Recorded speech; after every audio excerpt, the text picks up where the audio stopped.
Olá, você acompanha conosco a partir de agora uma conversa com o senador Odaci Soares. E o nosso tema, atuação parlamentar. Isso porque o senador ocupa agora a segunda suplência deixada vaga pelo senador Ivo Cassol. O senador Odaci Soares já foi senador, já exerceu um mandato anteriormente, inclusive como primeiro secretário da Casa. E foi ele também grande responsável pela implementação da Secretaria de Comunicação Social aqui do Senado Federal. Senador, bem-vindo ao nosso programa, muito obrigada pela sua presença. Obrigado a você, é um prazer estar aqui de volta. Eu não fui responsável pela implantação da Secretaria. Eu fui responsável pela implantação da TV Senado e da Rádio Senado e da modernização da gráfica do Senado, como primeiro secretário. Tá certo, vamos corrigindo. Mas é uma participação grande nesse serviço de comunicação do Senado Federal. E foi uma diferença muito grande na aproximação com o cidadão? Foi porque até então o Senado Federal, sem a TV e sem a Rádio Senado, ela não se comunicava diretamente e instantaneamente com o cidadão, com o eleitor brasileiro, com o nosso eleitor.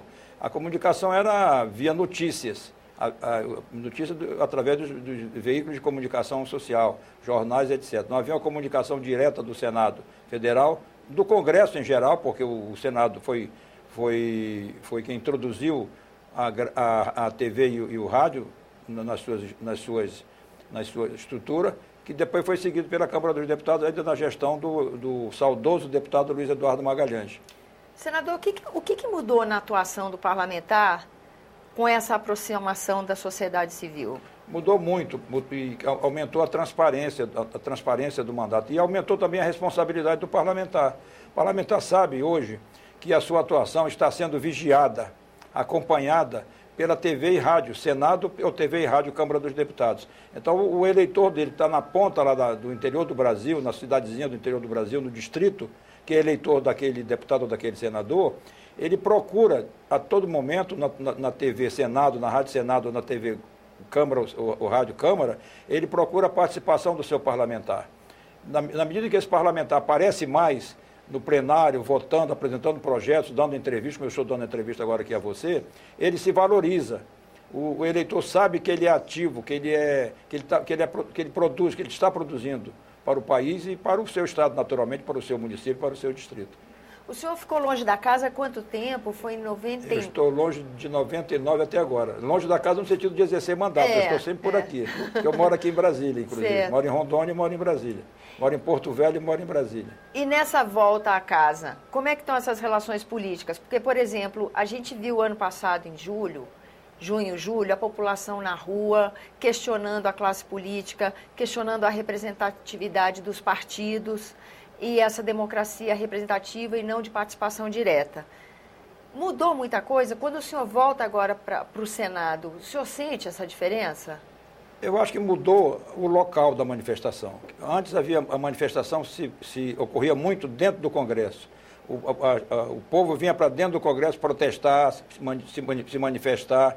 Essa última manifestação do ano passado, exceto aqueles 2 episódios que tentaram vir para o Congresso Nacional, ela se fez nas ruas, dentro de um conjunto de reivindicações que não se materializava facilmente. Havia uma investigação, havia uma interrogação sobre que tipo de reivindicação estava se fazendo naquele momento. Porque começou com a questão do passe livre dos ônibus em São Paulo. Enfim, mobilidade urbana, exatamente, né? Mobilidade urbana, exatamente. De fato, mobilidade urbana esta, que estava, de certa maneira, deixada de lado, com os gastos excessivos dos estádios na Copa do Mundo. Então, o povo achava que o governo estava gastando demais nos estádios e tinha se esquecido da mobilidade urbana, que estava também vinculada à Copa do Mundo. Então, eu acho que mudou mais porque a sociedade ficou mais consciente. Os problemas se avolumaram, as cidades estão se tornando inabitáveis do ponto de vista urbano, da mobilidade urbana, da calçada, da rua, do carro, do automóvel e assim por diante. Então, e além de outros problemas vinculados à questão urbana também, como a educação, a saúde, que ambas pioraram. Segurança, né? Segurança pública, a qualidade da saúde é pior, a qualidade da educação é pior. Não tem nenhum colégio no Brasil, com raríssimas exceções, que produza uma educação de primeiro mundo. Mesmo São Paulo, os melhores colégios particulares estão aquém da educação praticada no primeiro mundo. A mesma coisa são as faculdades. Faculdade de medicina são ruins, produzem maus médicos, médicos despreparados, a Faculdade de Direito a mesma coisa, e assim por diante. Então, há uma percepção disso pela sociedade que deseja ser melhor tratada pelo poder público, e o que não vem acontecendo. E nesse sentido, qual a importância do Congresso para aprimorar essa prestação de serviço? Porque tudo bem que a política pública ela é executada em outro poder, que é o Poder Executivo. Mas e como o Legislativo interfere nessa qualidade desse serviço, senador? Olha, muita coisa que não se faz no Brasil, a responsabilidade é do Congresso.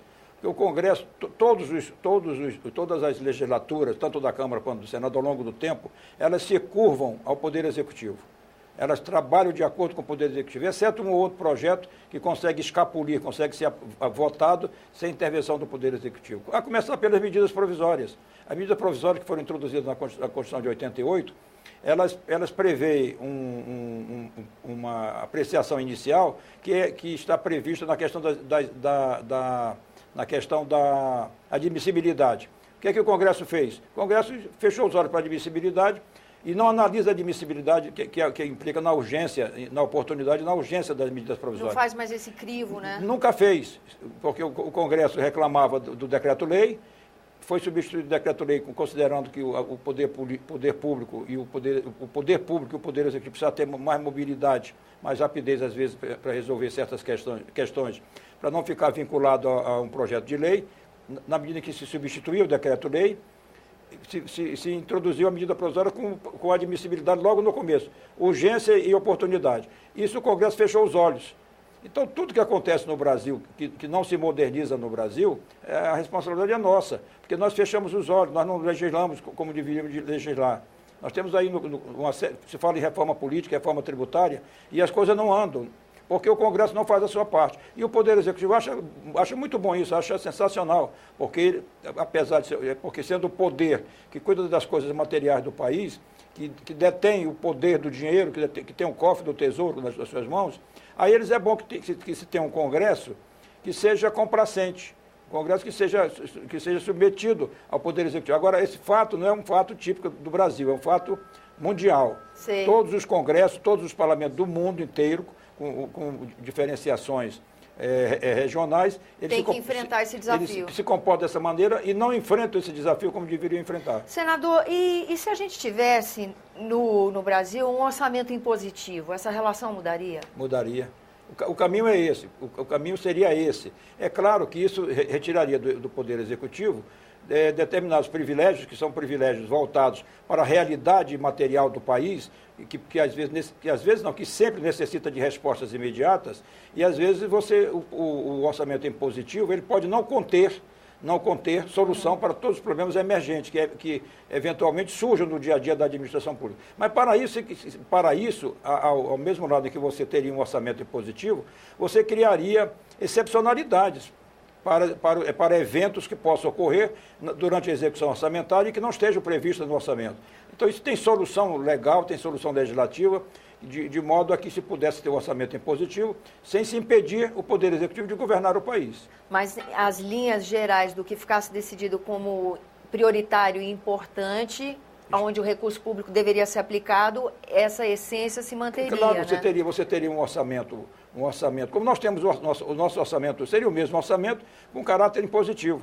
E podendo o governo, em medida provisória, podia ser em medida provisória, na qual fosse o Congresso obrigado a analisar a urgência e a oportunidade, a urgência e a oportunidade na admissibilidade, e de modo a que nós não voltássemos a ser o que nós somos hoje, um orçamento que o governo executa quando quer e se quiser. E fica o Congresso atrás de emendas parlamentares que não têm valor, são sem valor, de baixíssimas importâncias financeiras, fica o Congresso mendigando atrás dos ministérios, congressista, atrás dos ministérios, atrás de verbos de 100 mil reais para o município tal, 50 mil reais para o município tal, 300 mil reais para o município tal, que é vergonhoso e humilhante.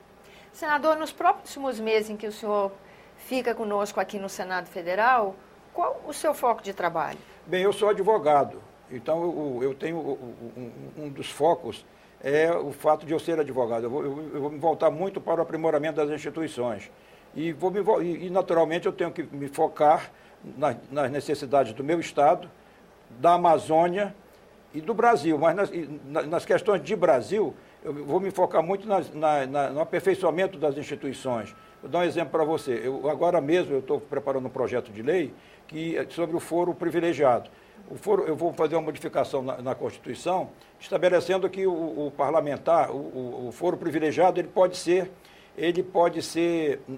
antes da defesa prévia no Supremo Tribunal Federal, o parlamentar ou o agente que tenha foro privilegiado, ele pode abrir mão do foro privilegiado. No caso do parlamentar, para ser julgado pela Justiça Comum, pela primeira instância. No caso do parlamentar que tenha mandato, na hora que ele abrir mão do foro privilegiado, ele abre mão para todo o período do mandato dele. Ele não pode escolher os processos. Na hora que ele abre mão processado pelo Supremo Tribunal Federal, antes da defesa prévia, ele comparece e abre mão do foro privilegiado. A ação imediatamente volta para a primeira instância. Se tiver amanhã outro processo criminal contra ele no Supremo, automaticamente segue o mesmo rito. Porque ele já abriu mão do foro privilegiado naquela legislatura. Então eu vou me focar muito nisso. Agora mesmo, essa semana fiz um pronunciamento sobre a PEC 73, que criou tribunais regionais federais em várias regiões do Brasil, inclusive na Amazônia Ocidental. Essa PEC esses tribunais não foram implantados porque o ministro Joaquim Barbosa concedeu uma liminar numa ação que foi proposta por uma associação profissional, não sei se é do Ministério Público, é uma associação, e eu estou lutando para que o ministro Luiz Fux, que é o relator da matéria, entraram com a ADIM, para que ele paute o julgamento dessa ADIM imediatamente, porque é um absurdo. A Amazônia não tem um tribunal. Primeiro, o Tribunal Regional Federal, com sede em Brasília, ele abrange Brasília, Minas Gerais, Mato Grosso do Sul, Amazonas, Pará, Rondônia, Acre, Amapá. São 70 milhões de brasileiros vinculados à primeira região federal. E muitas vezes com uma dificuldade muito grande de deslocamento até Brasília, não é? Não só a dificuldade, como o encarecimento do deslocamento. De Rio Branco, Acre, para cá, num voo direto, são quase 5 horas de voo. E é o preço de uma passagem internacional. De Boa Vista ou de Macapá para cá, são 5, 6 horas de voo.